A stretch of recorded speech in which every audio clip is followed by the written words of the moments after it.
Hello my dear students, मैं commerce वाले गुरुजी। हम कर रहे हैं क्लास 12 अकाउंटेंसी के एमसीक्यूज। और आज का जो हमारा लेक्चर है वो कौन सा है? Lecture number 2 okay. First lecture के अंदर हमने क्या किया था? एमसीक्यूज सोल्व किए थे, बिल्कुल किए थे एमसीक्यूज, ठीक है। बट किसके किए थे? अकाउंटेंसी के क्लास 12 के। और चैप्टर नंबर देखा जाए तो सेकंड कौन सा था? Fundamentals of partnership. हाँ सर, बिल्कुल फंडामेंटल्स ऑफ पार्टनरशिप के सोल्व किए थे। कितने क्वेश्चन सोल्व किए थे सर? 10 क्वेश्चन सोल्व किए थे, 10।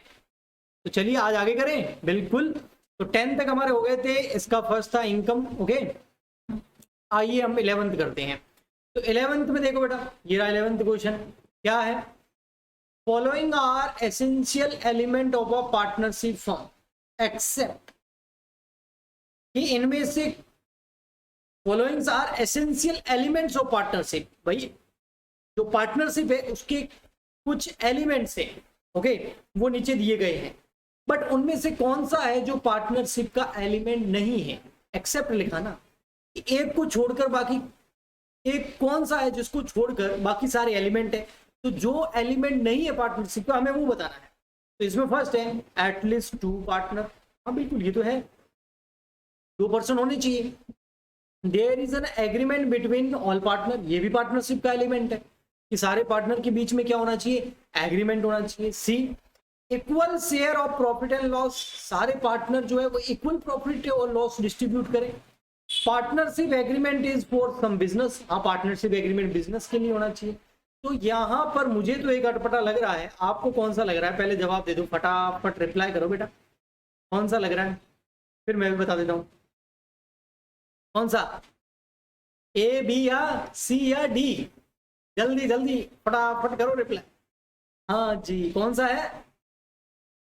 सी है बेटा। देखो सी जो है ना, वो कोई एलिमेंट नहीं है पार्टनरशिप का कि profit and loss equal he distribute करने, ऐसा जरूरी है क्या? हाँ, वो इक्वल कब होते हैं? In the absence of partnership deed. जब साझेदारी संलेख यानी कि पार्टनरशिप डीड यानी कि वो एग्रीमेंट जब नहीं बना होता है तब इक्वल करते हैं। बाकी अगर पार्टनरशिप डीड बनी हुई है तो कोई इक्वल जरूर थोड़ी, कुछ भी रेशियो हो सकता है। तो यहां पर करेक्ट आंसर हो गया आपका सी। बहुत ही बढ़िया, आगे चलते हैं। नेक्स्ट आ गया आपका 12। Which of the following statement is true? इनमें से कौन सा स्टेटमेंट ट्रू है? कौन सा स्टेटमेंट एकदम कथन सत्य है? सत्य वचन कौन से हैं? A minor can not be admitted as partner. क्या एक माइनर मतलब 18 साल से कम उम्र का जो बच्चा है, अव्यस्त बोल सकते हैं जिसको, वो पार्टनर नहीं बन सकता? क्या ये करेक्ट है? या फिर second, a minor can be admitted as partner, मतलब पार्टनर तो बन सकता है only into the benefit of partnership का, मतलब बट पार्टनरशिप फर्म के लिए बेनिफिट के लिए वो पार्टनर बन सकता है। ये तो बोल रहा है पार्टनर बन सकता ही नहीं, बी बोल रहा है पार्टनर बन तो सकता है बट ओनली प्रॉफिट के लिए। सी बोल रहा है a minor can be admitted as partner but his right and liability are same as adult partner. Minor partner तो आ सकता है, बच्चा पार्टनर बन सकता है, बट उसकी सारी लायबिलिटी कैसी होगी? जैसे बड़े वाले की है, जैसे एडल्ट पार्टनर की है। ये तो बिल्कुल इनकरेक्ट लग रहा है मेरे को। ये तो पहले से पता चल गया, ये हिंट मैं ही देता हूँ, ऐसा कुछ भी नहीं है। माइनर है तो एडल्ट कैसे हो गया? वो एडल्ट जैसी उसकी लायबिलिटी हो ही नहीं सकती, ये उसके राइट भी नहीं हो सकते। नन ऑफ द अबव, या इनमें से कोई भी राइट है ही नहीं। फटाफट बताओ भाई, आंसर बताओ। तो ये दोनों तो नहीं है। अब बच गए ए और बी। तो ए और बी में बताइए कौन सा है? हाँ जी, बी, वेरी गुड, बी सही है। एक माइनर एडमिट भी हो सकता है, ऐसा थोड़ी है कि एडमिट ही नहीं हो सकता, बिल्कुल माइनर पार्टनर बन सकता है बट ओनली बेनिफिट के लिए, लॉस में नहीं। लॉस हो गया तो वो नहीं भुगतेगा, बेनिफिट होगा तो वो भुगतेगा। तो बी एकदम करेक्ट है। Very very good. इसी बात पर क्यों ना एक बात हो जाए। क्या बात हो जाए सर? शेयर हो जाए। हाँ जी, क्या शेयर? नॉलेज मैं आपके साथ शेयर कर रहा हूँ, आप अपने फ्रेंड्स के साथ शेयर करें। जितना शेयर करेंगे उतना व्यूज बढ़ेंगे, हाँ वो तो है ही, और नॉलेज भी बढ़ेगा, है ना। जितना अपन लोगों को देंगे उतना हमें वापस मिलेगा। मैं तो इस रूल को मानता हूं। चलिए आगे, what should be the minimum number of person to a form a partnership, partnership के अंदर मिनिमम पार्टनर कितने होने चाहिए। तो ये तो सिंपल एकदम पप्पू क्वेश्चन है ना, मैं यहाँ पर किसी को पप्पू नहीं बोल रहा हूँ, पप्पू जैसा क्वेश्चन है। तो बताइए कौन सा। वेरी गुड, मिनिमम 2 है भाई, और क्या। ठीक है, okay sir. Next question number 14 की तरफ बढ़ जाते हैं, ये तो इजी था। Number of partner in a partnership firm, कितने नंबर ऑफ पार्टनर एक पार्टनरशिप फर्म में हो सकते हैं। यहाँ पर है मैक्सिमम, मैक्सिमम बोल रहा है, मैक्सिमम मैक्सिमम मैक्सिमम, मतलब मैक्सिमम कितने हो रहे हैं वो बोल रहा है। मैक्सिमम कितने, 2, 10, 100 या 50, बताओ कितने हो सकते हैं मैक्सिमम। जल्दी जल्दी रिप्लाई कर दो, फिर मैं भी आपको इसके बारे में थोड़ा सा कुछ बताऊंगा। हाँ जी, भेजो, भेज दिया। देखो भाई, एज पर कंपनीज एक्ट, हाँ भाई companies act, as per companies act 2013 के अंदर अमेंडमेंट हुआ था। वैसे हमारा पार्टनरशिप एक्ट लगता है पार्टनरशिप पे, पार्टनरशिप एक्ट 1932, साझेदारी अधिनियम 1932, पर साझेदारी में पार्टनरशिप के अंदर मैक्सिमम यानी कि अधिकतम, ज्यादा से ज्यादा पार्टनर कितने हो सकते हैं वो कंपनीज एक्ट में लिखा हुआ है भाई, 100 हो सकते हैं। बट बाद में क्या किया, एक कंपनीज रूल आते हैं, है ना, companies rule, companies rules 2014।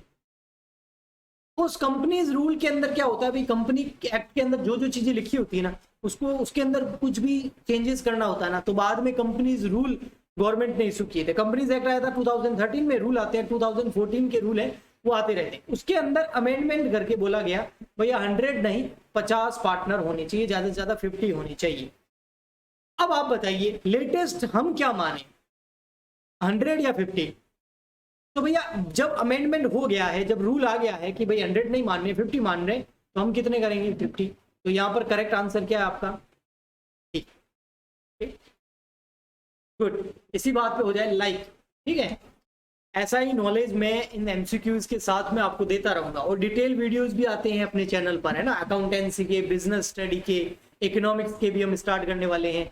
Old video पड़े हैं, न्यू भी आ रहे हैं, लेटेस्ट। ओके, तो आप ज्यादा से ज्यादा लाइक करें, शेयर करें, सपोर्ट करें। आपके सपोर्ट के बिना कुछ भी नहीं हो सकता। काफी सारे कमेंट आते हैं मुझे, उन कमेंट को देखकर मुझे बड़ा अच्छा लगता है और बड़ी खुशी होती है। वो बोलते हैं सर यू डिजर्व मोर, बड़ी अच्छी हो, मजा आता है उस कमेंट को सुन के। काफी सारे बच्चे कमेंट करते हैं कि सर आप जो कंटेंट डाल रहे हो ना, उसके हिसाब से आप बहुत ज्यादा डिजर्व करते हैं, क्या, views and subscriber.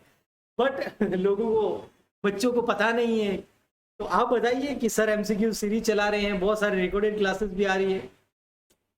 15 liability of partnership, partner is, partner की लायबिलिटी क्या होती है, कौन से एक्ट के हिसाब से, पार्टनरशिप एक्ट 1932, साझेदारी अधिनियम 1932 के हिसाब से पार्टनर्स की लायबिलिटी क्या होती है, लिमिटेड, सीमित, अनलिमिटेड, या कोर्ट डिसाइड करता है या एक्ट डिसाइड करता है। अब एक्ट नहीं तो डिसाइड करा है, मतलब ये तो नहीं है, कोर्ट भी डिसाइड नहीं करता है। तो 2 पॉइंट बचे, लिमिटेड या अनलिमिटेड। बताइए, सबसे पहले आपका इंतजार करते हैं, आप बताओ, जल्दी बताओ बेटा। लिमिटेड या अनलिमिटेड।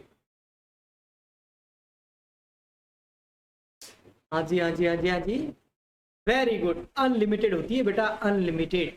एक एक्ट और भी है, LLP act, limited liability act 2008। उसके अंदर पता क्या होती है, अगर एलएलपी के बारे में पूछे ना तो वहां पर लिमिटेड होती है। बट हमें यहाँ पर एलएलपी का कुछ बोला ही नहीं है, लिमिटेड लाइबिलिटी पार्टनरशिप एक्ट का बोला ही नहीं है, हमें तो ओनली पार्टनरशिप का बोला है। तब हम यही मानेंगे कि 1932 के बारे में बोल रहा है, और 1932 जो है वो बोलता है कि अनलिमिटेड होती है ना, कोई लिमिट नहीं होती है उसकी। ओके, मतलब अगर पार्टनरशिप फर्म डूब गई और पैसा नहीं पे कर पाई फर्म, तो जो क्रेडिटर्स है, जो आपकी लाइबिलिटी है, जो आपके मांगने वाले हैं, वो आपके घर आके आपसे पैसा वसूल कर सकते हैं। इसका मतलब ये होता है।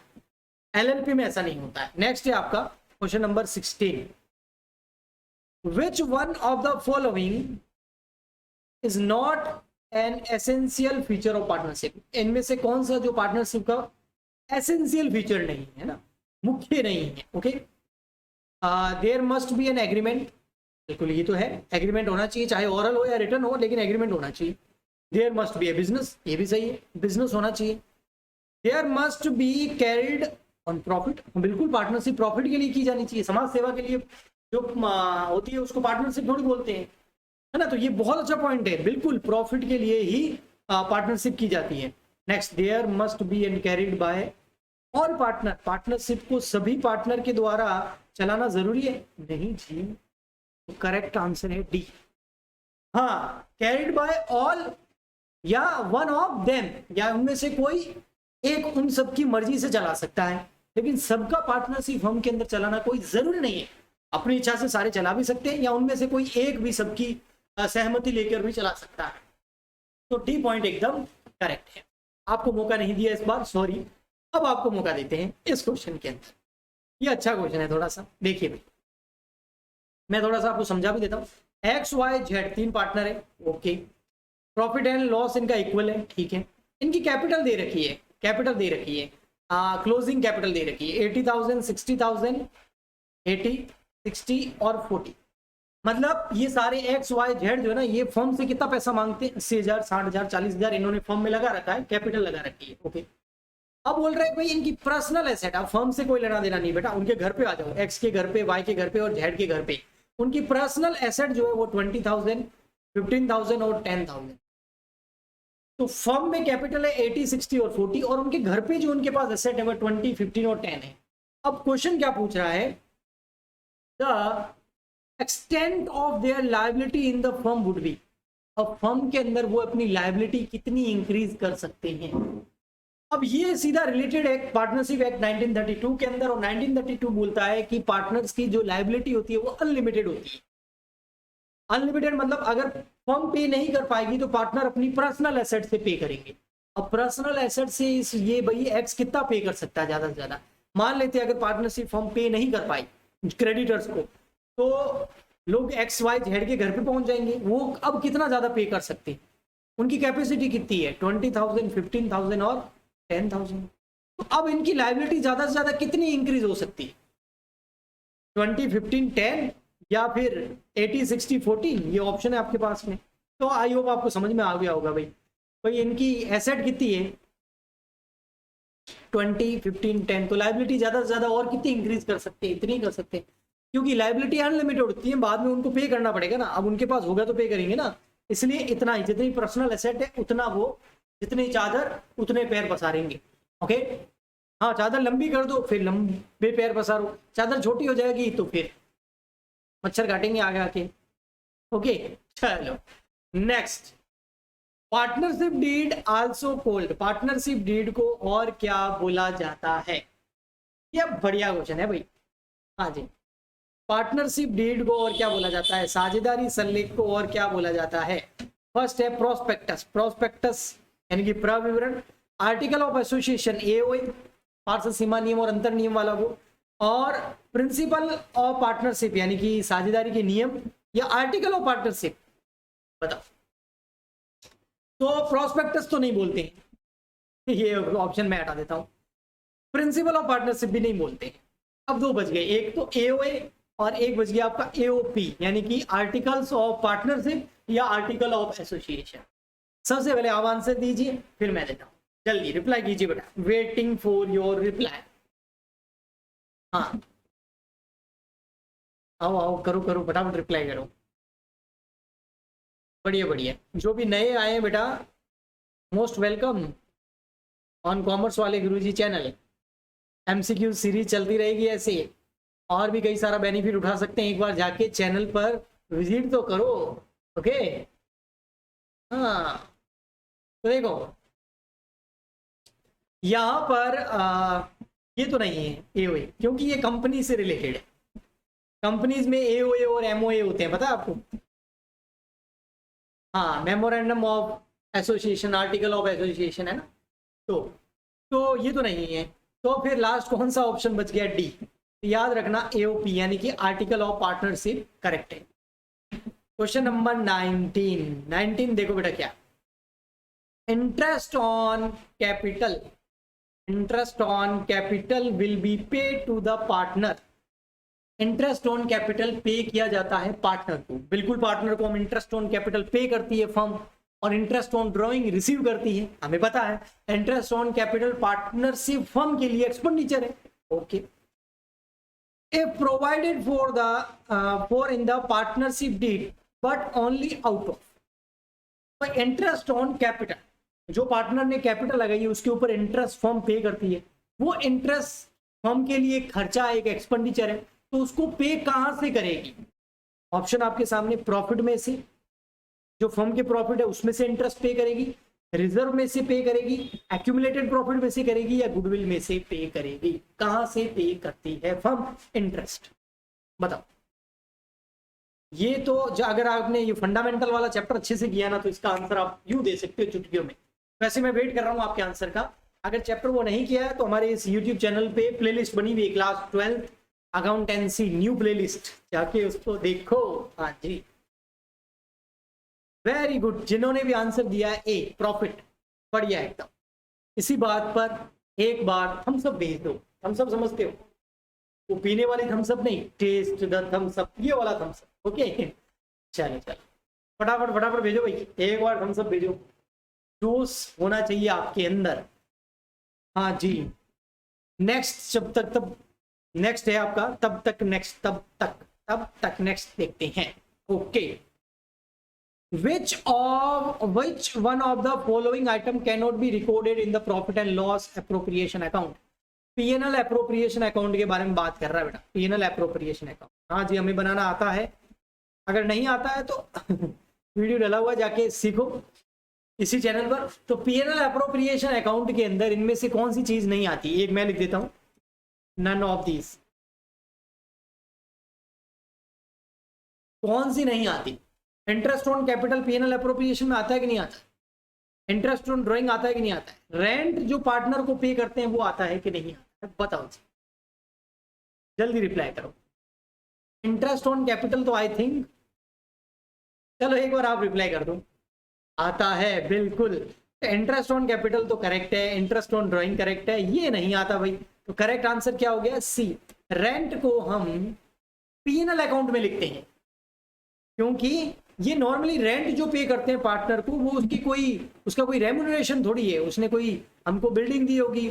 तो जो रेंट पे करते हैं पार्टनर को, या जो इंटरेस्ट पे करते हैं लोन पर पार्टनर के, वो सारा P&L अकाउंट के अंदर जाता है, P&L एप्रोप्रिएशन में नहीं आता। ओके, तो ये 10 क्वेश्चन और करें। फर्स्ट लेक्चर के अंदर हमने कितने क्वेश्चन करे? फर्स्ट में करे 10, ठीक है। लेक्चर नंबर सेकंड में आज कितने करे? 10। तो टोटल कितने कर लिए अभी तक? 20। थर्ड लेक्चर उसमें भी हम और करेंगे। अगर आप सपोर्ट करोगे ना तो ज्यादा क्वेश्चन भी करवाऊंगा, लेकिन मुझे आपका सपोर्ट चाहिए बेटा। लाइक शेयर सब्सक्राइब सब तक पहुंचा दो इस वीडियो को, कॉमर्स वाले बच्चों तक, कॉमर्स वाले गुरुजी के लेक्चर्स पहुंचा दो, ओके। तो हम मिलते हैं नेक्स्ट वीडियो में। आज के लिए इतना ही। आप आए और ये क्लास अटेंड करी, इसके लिए आपका बहुत बहुत धन्यवाद। Thank you so much. Bye bye, have a nice day.